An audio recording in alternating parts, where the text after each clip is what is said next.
Hi, it's Ruben Taylor from Business Success Educators here. And in this video, I'm going to share with you how to set the right KPIs for your business. You see, for many businesses out there, they know KPIs are a great idea, but they're often not sure where to start. And so either KPIs are unclear or there's too many of them. And the reality is they're just put in the too hard basket and don't get action. But done well, KPIs can really help drive your business. So let's unpack 4 keys on how to quickly and easily set the right KPIs for your business. The first thing to understand is that famous quote from Peter Drucker, one of the fathers of management. He says, "What gets measured gets managed." So whatever we're going to focus on, whatever we're going to manage, we need to actually be quite selective to make sure that we're focused on the right things, because as we start measuring things, they're going to get focused on. They'll get focused on by us and get focused on by our team members. The second thing with KPIs is that less is more. See, if we've got too many KPIs, what will we actually focus on? Now think about it. What if you try to focus on all 4 walls at once? You'd be going, oh, do this thing, then that thing, and you're around and around. And this can what happen, it sends a very mixed message to a team member. If they've got to achieve too many things, in reality, they won't achieve any, or there'll be excuses about why something didn't happen because I was focused on the other thing. And so I've got a bit of a rule that it's usually 1, sometimes 2, rarely 3. It applies in a lot of areas of business, particularly when it comes to KPIs. For example, you might have a KPI around quality, but also around quantity, or speed and accuracy, or sales and margin. Often there's that balancing factor that you need to make sure you've got the right KPIs. So just focus on as few as possible, because generally if you're taking care of a couple of key KPIs, the other areas will be taken care of as well. A bit like the 80-20 rule. If you get the 20% focused on and working in the business, the other 80% will be taken care of. And the third one is to use KPIs to drive your business.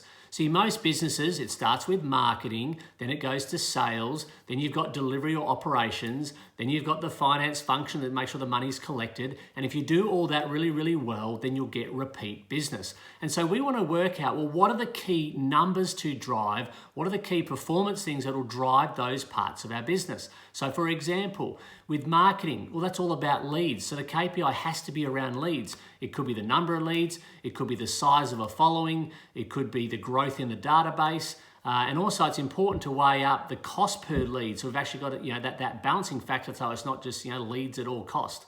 When it comes to sales, well, often sales is about conversion. It's about the average dollar sale. It's what will drive the revenue of the business, what's going to move things forward.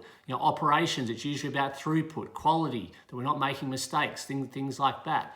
Finance, it's about collecting the money. But whatever that is for you, just map out what are those key functions in your business and make sure that you're measuring the thing that will actually drive that function. That way you're going to have the right KPIs.